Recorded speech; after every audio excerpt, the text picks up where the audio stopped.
যদি কোনো মেয়ে ভালো স্ত্রী হতে চায় তাদেরকে এই বক্তব্য অবশ্যই শুনতে হবে। আমার এই বক্তব্য যেটা আমি এখন দিচ্ছি, প্রত্যেকটা স্বামীকে আমি রিকোয়েস্ট করব, যদি এই বক্তব্য আপনার কাছে ইউটিউবে ফেসবুক কোথাও যায়, আপনি মাস্ট আপনার ওয়াইফকে শেয়ার করবেন। স্ত্রীর কিছু কিছু চরিত্রের কারণে, কিছু কিছু কাজের কারণে স্বামীর যে হৃদয়টা আছে এটা ভেঙে চুরে চূর্ণ বিচূর্ণ হয়ে যায়। কি কি কাজ, সে কাজগুলো আমরা জাস্ট প্রেসাইসলি জান। নাম্বার ওয়ান, স্ত্রীর যে কাজে স্বামীর মনটা ভেঙে চূর্ণ বিচূর্ণ হয়ে যায় সেটি হচ্ছে এই, দেখবেন অনেক স্ত্রী স্বামীকে অবহেলা করে। এরকম স্ত্রী বাংলাদেশে আছে না নাই? প্রচুর পরিমাণে অবহেলা করে। আমি বিশ্বাস করি আপনি যাকে ভালোবাসবেন সে হচ্ছে আপনার জীবনের সবচেয়ে গুরুত্বপূর্ণ মানুষ।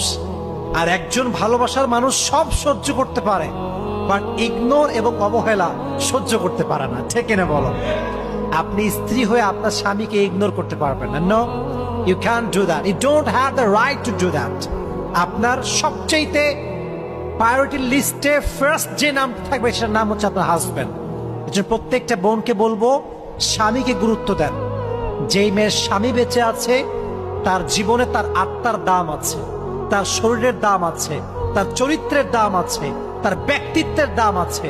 যার স্বামী যখন মারা যায় সমাজের কাছে সবচাইতে অবহেলিতা মেশে হয়ে যায়। ঠিক কিনা বলেন?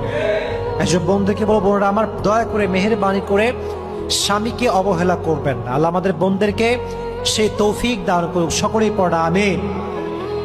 অনেক সময় দেখা যায় যে স্বামী একজন জব হোল্ডার অথবা একজন বিজনেস ম্যাগনেট, সে বাহির থেকে আসছেন, হি ইজ ভেরি টায়ার্ড, তার খাবার লাগবে, কিন্তু বোন দেখা যাচ্ছে, মানে যিনি বউ, আমাদের বোন মাশাআল্লাহ বসে বসে টিভি দেখতেছে, সিরিয়াল দেখতেছে। স্বামী যে আসছে তাকে একটু খেদমত করবে, খাবারটা দিবে, শি হ্যাজন্ট দ্যাট সেন্স। ইচ্ছা মতো সিরিয়াল দেখতেছে, এটা ঠিক না। এটা হচ্ছে part of, what can I say, part of ignoring।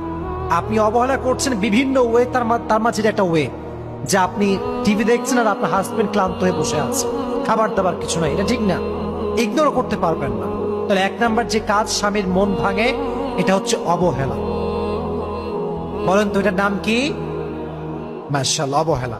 এক নাম্বার, এই কাজ আপনি করতে পারবেন না। দুই নাম্বার, প্রত্যেকটা বোনকে, প্রত্যেকটা ওয়াইফকে আমি, this is my humble request to everyone, কি সেটা বিশেষ করে মেয়েদের জন্য বলছি যারা বউ, দয়া করে মেহেরবানি করে never ever compare your husband with anyone।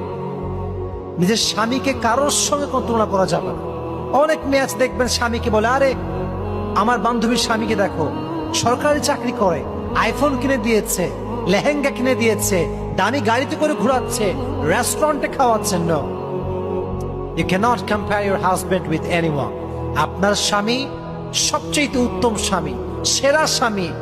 Husband হচ্ছে আপনার হাজবেন্ডের সেরা হাজবেন্ড, এটা বলতে শেখেন। যদি আপনি আপনার হাজবেন্ডকে আজকে সাপোর্ট দেন, আগামীতে সে সেরা হবে। যদি আজকে খোটা দেন, আগামীতে সবচেয়ে জঘন্য পুরুষ সে হবে। ঠিক কিনা বলেন? এর জন্য আমার বন্ধুকে বলবো, বোনেরা আমার, প্লিজ দয়া করে মেহেরবানি করে আপনারা স্বামীকে